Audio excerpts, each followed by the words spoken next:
हर्षित landmark, सपनों का घर जैसा आप चाहते हैं हम बनाते हैं। 1, 2 एवं 3 BHK ready position flats. Call 9827321321।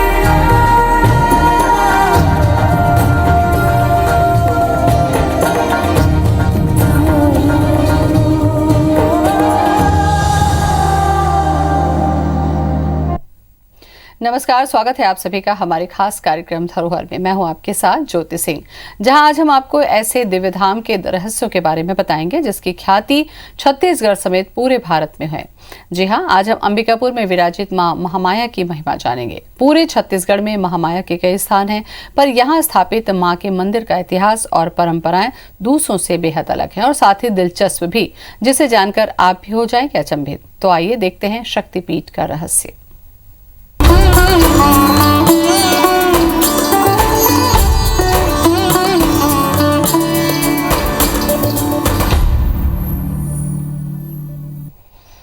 ऐसी मान्यता है कि अंबिकापुर की मां महामाया पहले भूगर्भ में निवास करती थीं। 15वीं शताब्दी में देवी स्थान पर एक पीपल का पेड़ और एक छोटा सा तालाब हुआ करता था। उसी दौरान बाबा कीनाराम के शिष्य चांदूराम घूमते फिरते यहां पहुंचे और उन्होंने मां महामाया की प्रतिमा को खोदकर बाहर निकाला और उसे यहां स्थापित करवाया।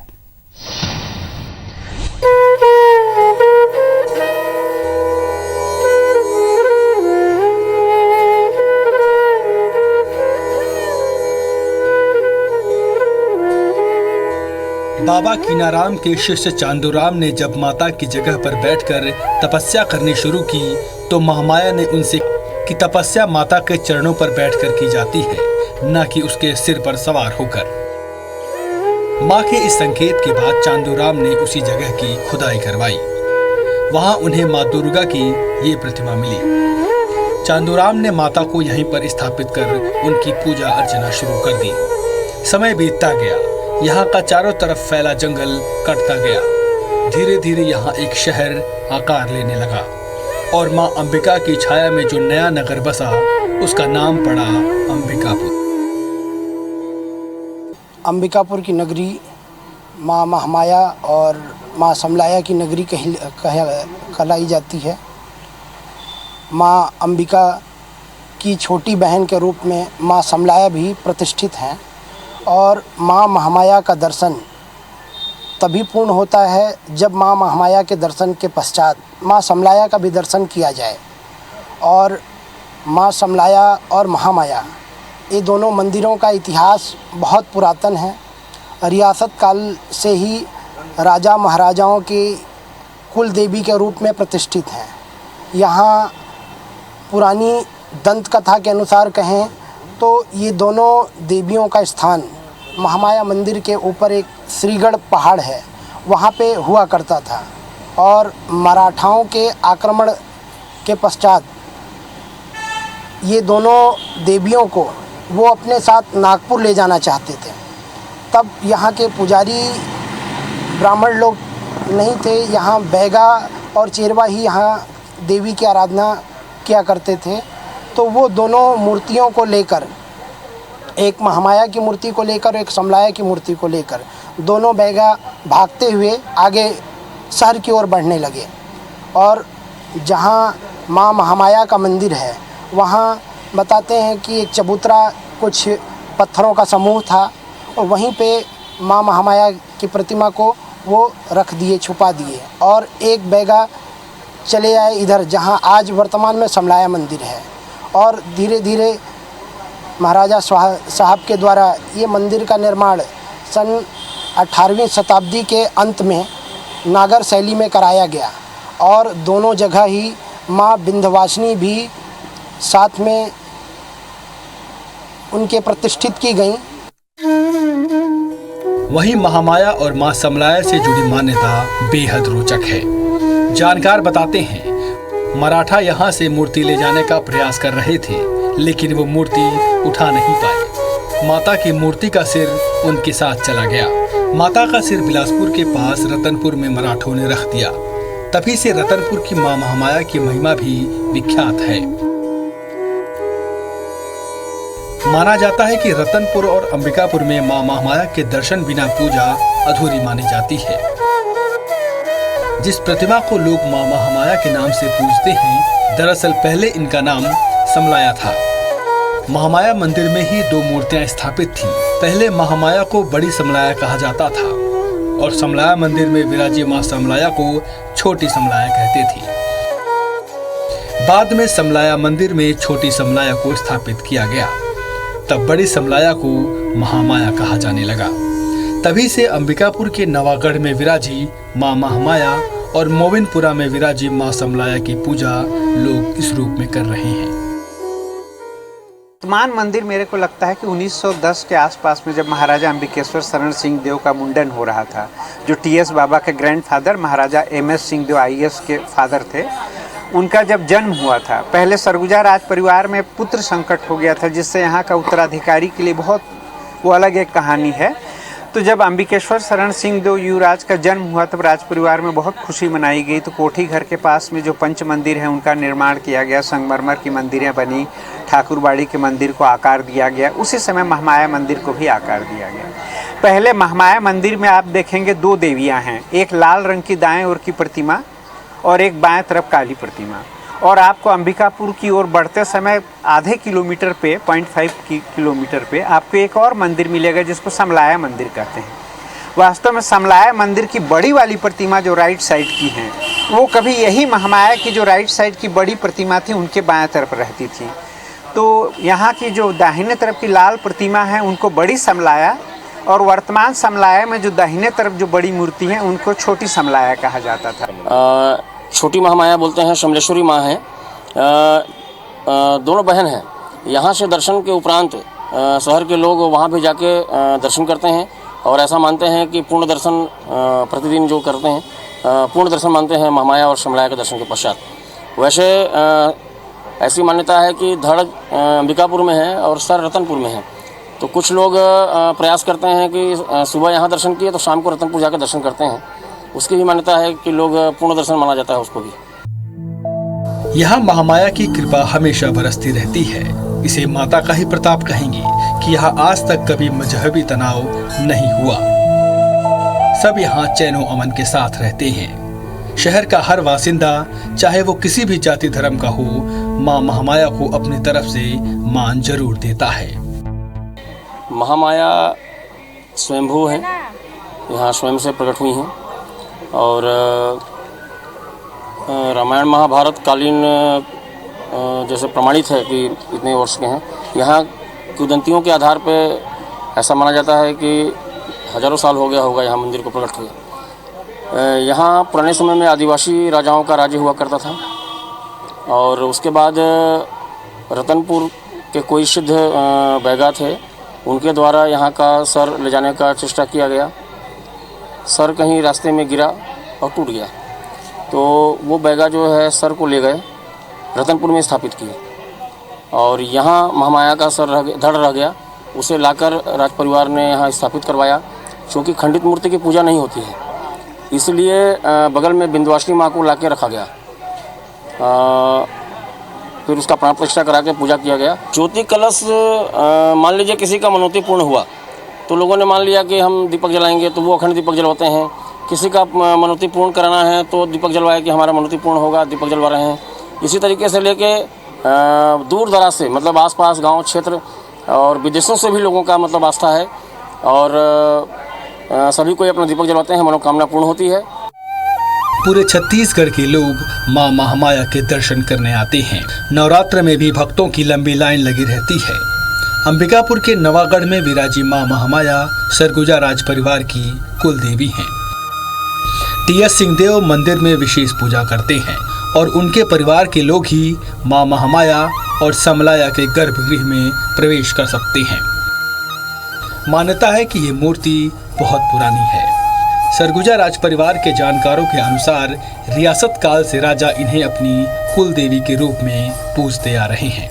अभिषेक सोनी, IBC 24, अंबिकापुर। अंबिकापुर की मां महामाया से जुड़ी कई ऐसी बातें हैं जिनके बारे में आम लोगों को जानकारी बहुत सीमित है। यहाँ सबसे विलक्षण बात यह है कि मां महामाया की प्रतिमा में उनका धड़ ही है, सर नहीं है। माता के सिर न होने को लेकर यहाँ कई कहानियां भी प्रचलित हैं।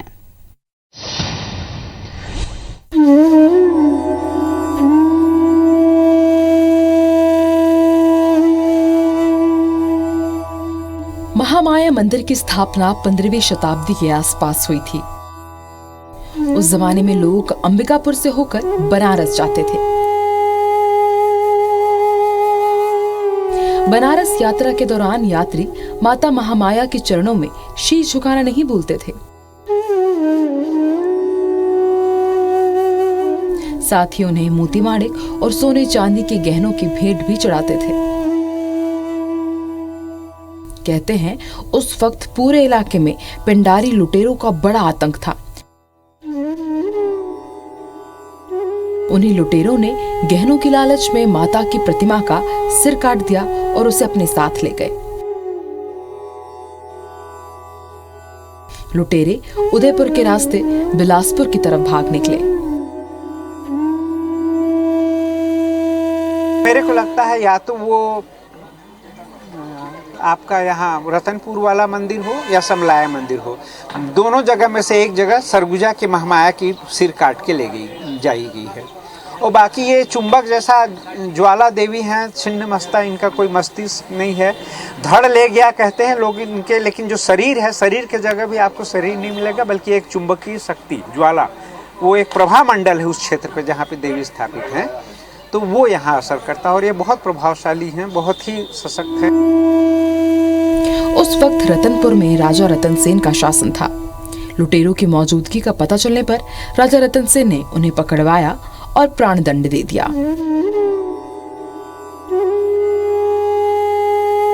और माता के मस्तक को वही नीम के एक पेड़ के नीचे स्थापित करवाया। कहते हैं रतनपुर में आज भी वो प्रतिमा स्थापित है। एक महामाया की मूर्ति को लेकर और एक समलाया की मूर्ति को लेकर दोनों बैगा भागते हुए आगे शहर की ओर बढ़ने लगे। और जहाँ माँ महामाया का मंदिर है वहाँ बताते हैं कि एक चबूतरा, कुछ पत्थरों का समूह था और वहीं पे माँ महामाया की प्रतिमा को वो रख दिए, छुपा दिए। और एक बैगा चले आए इधर जहाँ आज वर्तमान में समलाया मंदिर है। अंदर दो मूर्ति आपने दर्शन किया होगा, एक महामाया लाल मूर्ति और काली वाली विंध्यवासिनी माँ है। महामाया का सर हर नवरात्र में, अभी शारदीय नवरात्र में एक दिन पहले अमावस्या की रात सर को राज परिवार के द्वारा नियुक्त बैगा और कुम्हार के निर्देशन में मूर्ति का निर्माण होता है सर का, और पुराना सर जो रहता है उसे विसर्जन किया जाता है। लुटेरों ने जब से माता के श्री विग्रह को भंग किया है, तब से यहाँ माता के लिए मिट्टी का सिर बनाया जाता है। हर साल दशहरा से पहले अमावस्या की रात माता का सिर बदला जाता है। सिर बदलते वक्त मंदिर के गर्भगृह में एक कुम्हार के सिवाय और कोई नहीं रहता।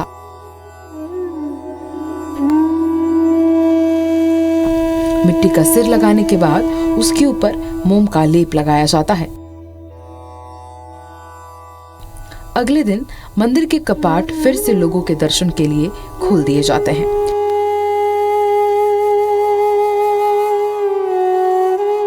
अभिषेक सोनी के साथ bureau report, IBC 24 Ambikapur. Ambikapur में स्थित महामाया के मंदिर के साथ कुछ विशिष्ट परंपराएं भी जुड़ी हैं। ये एक ऐसा देवी मंदिर है जहां दो प्रतिमाएं स्थापित हैं।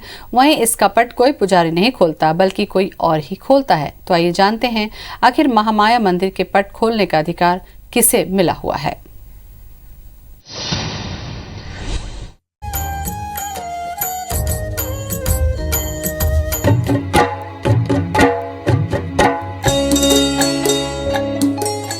अंबिकापुर के महामाया मंदिर का कपाट कोई पंडित नहीं खोलता,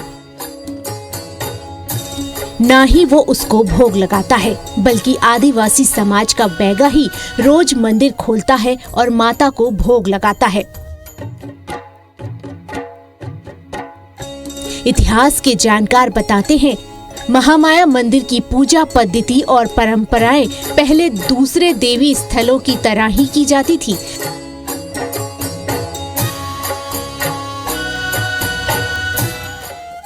मंदिर के सारे अनुष्ठान सरगुजा राज परिवार की देखरेख में संपन्न होते थे। नवरात्र में राज परिवार का संधि लग्न पूजा होता है अष्टमी नवमी मिलन में।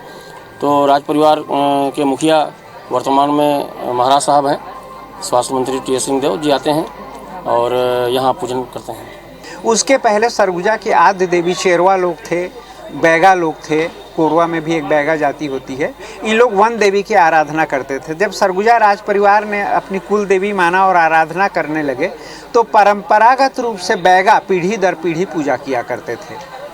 तो वो कंटिन्यू रहा। आज भी बैगा का पूजा बहुत शुद्ध माना जाता है। वैदिक रीति से पूजा करने के लिए ब्राह्मण जरूर यहाँ हैं, लेकिन उनका भी पूजा बराबर माना जाता है।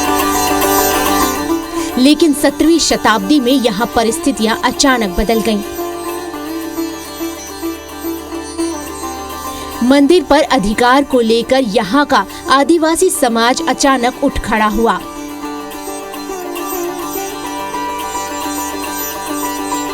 उनका तर्क था कि माता का मंदिर उनके क्षेत्र में आता है, इसलिए मंदिर की देखभाल और पूजा वो ही करेंगे। जबकि तत्कालीन राजा अमर सिंह भी मंदिर का अधिकार छोड़ने के लिए किसी कीमत पर तैयार नहीं थे। इस विवाद ने सरगुजा राज और आदिवासी समाज को एक दूसरे के सामने लाकर खड़ा कर दिया।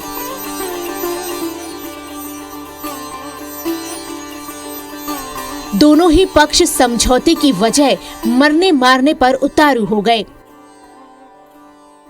जब राजाओं ने यहाँ के राजा जब इस क्षेत्र को जीता, उस समय गौड़ राजाओं का ऐसा मानता है कि गौड़ राजाओं का राज्य था। वो जब यहाँ से पलायन किए तो यहाँ की शक्ति उन्हें मतलब पता चली और फिर बाहर से पंडितों को बुला के मंदिर का शुद्धिकरण कराया गया। पूजा पाठ के बाद आस्था है, मतलब जैसे लोग निवेदन किए कि भाई हमारा काम होना चाहिए, तो राज परिवार का भी कुल उस हिसाब से कुल देवी हो गई है और फिर उसके बाद कुल देवी के रूप में उन्होंने अपनाया इसको और फिर यहाँ पूजा पाठ वगैरह हुआ। आखिर में राजा अमर सिंह को ये प्रस्ताव रखना पड़ा कि केवल सुबह के वक्त ही मंदिर का कपाट खोलने के साथ साथ माता का श्रृंगार आदिवासी बैगा करेंगे।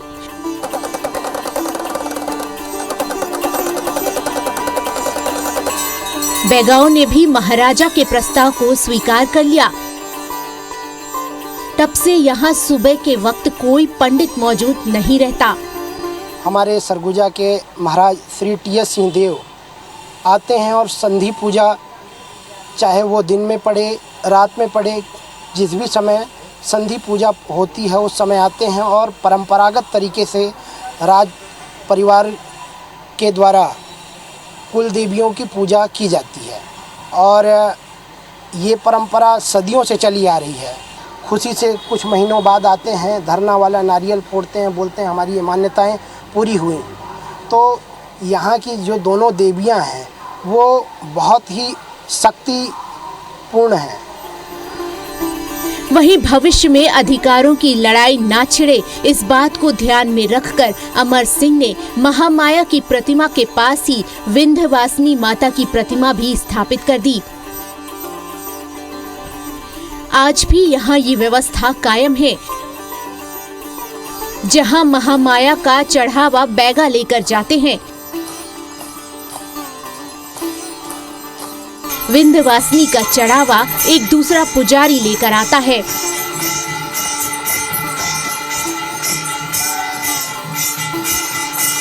अभिषेक सोनी के साथ ब्यूरो रिपोर्ट IBC 24।